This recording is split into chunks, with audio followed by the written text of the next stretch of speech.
Hello and welcome to the Unit 6 Section 2 video on solving by graphing. In the last section, we took a look at what a system of linear equations is, and we determined how to find out if a presented point is the solution to a system of equations. And now we're going to move on to actually finding that solution for ourselves. And there's going to be a few methods that we use in this unit to do that, and the first of which is by graphing the two lines and seeing where the lines meet. So all solutions of a linear equation are on its graph. Everywhere along the line is a solution to that line. To find a solution of a system of linear equations, you need a point that each line has in common. In other words, you need their point of intersection. Okay, you need to see where they intersect because that's the point that both lines have in common, and that is the solution that satisfies both equations. So in the example here, when you plot y equals 2x minus 1 and y equals negative x plus 5, they meet at the point 2, 3. So 2, 3 is a solution for the first equation and is a solution for the second equation, making it a solution for the entire system. Now, there are a few different situations that you may come to when you are doing this method of solving by graphing. You may come up with no solutions, which, as a reminder from last section, is a set of parallel lines. They have the same slope, but different y-intercept. You may have one solution, which is a set of intersecting lines, which means they meet at one point, so they have that one solution. Those lines have different slopes, allowing them to meet at one point. And then you have infinitely many solutions when you have the same line, or coincident lines, lines that are on top of each other.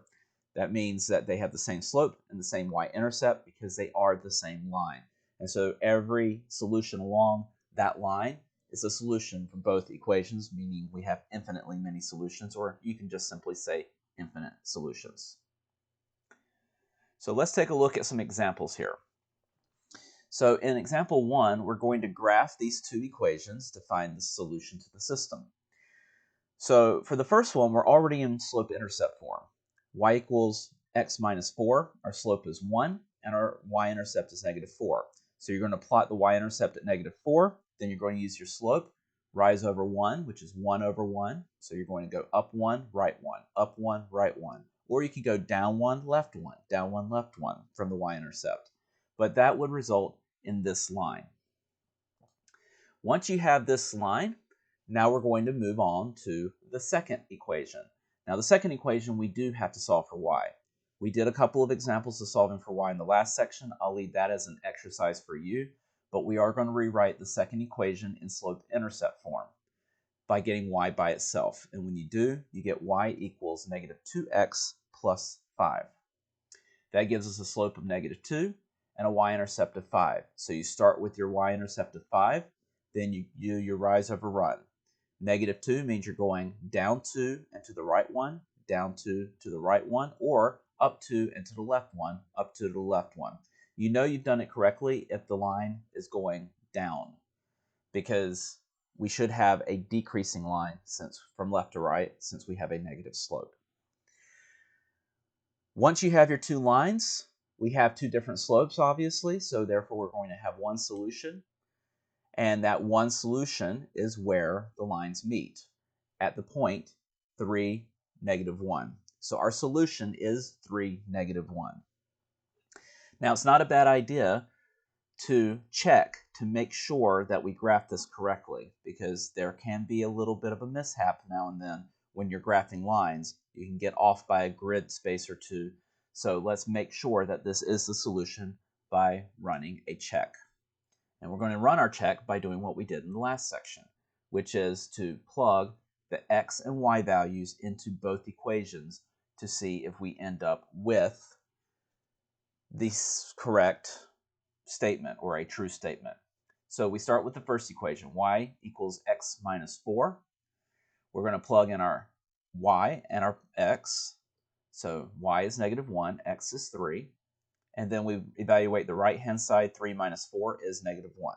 So the first one checks out. Now let's move to the second one, and we'll just go ahead and use the slope-intercept form that we rewrote. You can go back to the original equation if you would prefer. So y equals negative 2x plus 5. We're going to plug in our x and plug in our y.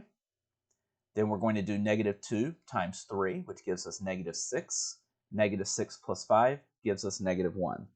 So it checks out on the second equation. So since we get a true statement on both, 3, negative 1 is indeed the solution that we were looking for.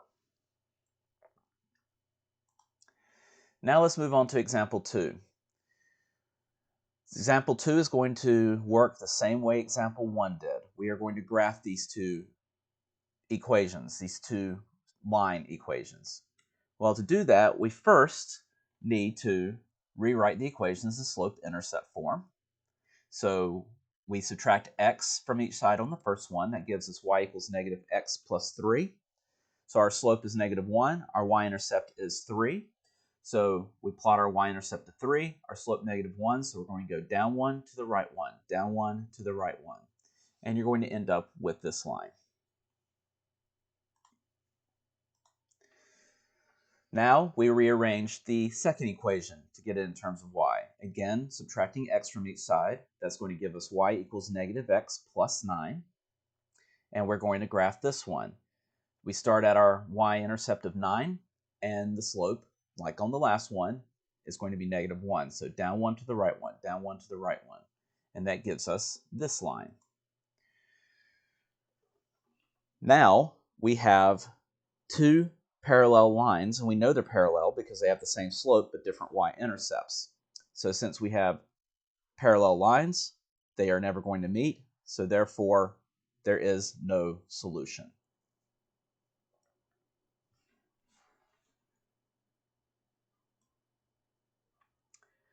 And finally, for example 3, we have this system. Again, we need to rewrite the equations in slope-intercept form. I'll leave that as an exercise for you. Rewriting the first one, not hard. We just subtract 2x from each side, so it gives us y equals negative 2x plus 3.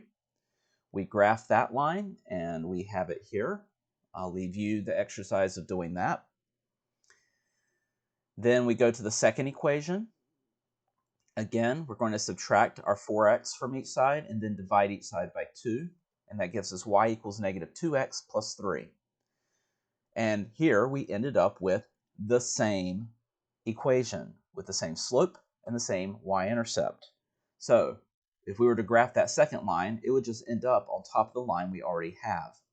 So that means we have coincident lines, or the same line, one on top of the other, meaning that every point along that line is shared, and that we have infinitely many solutions, or infinite solutions, to this system of equations.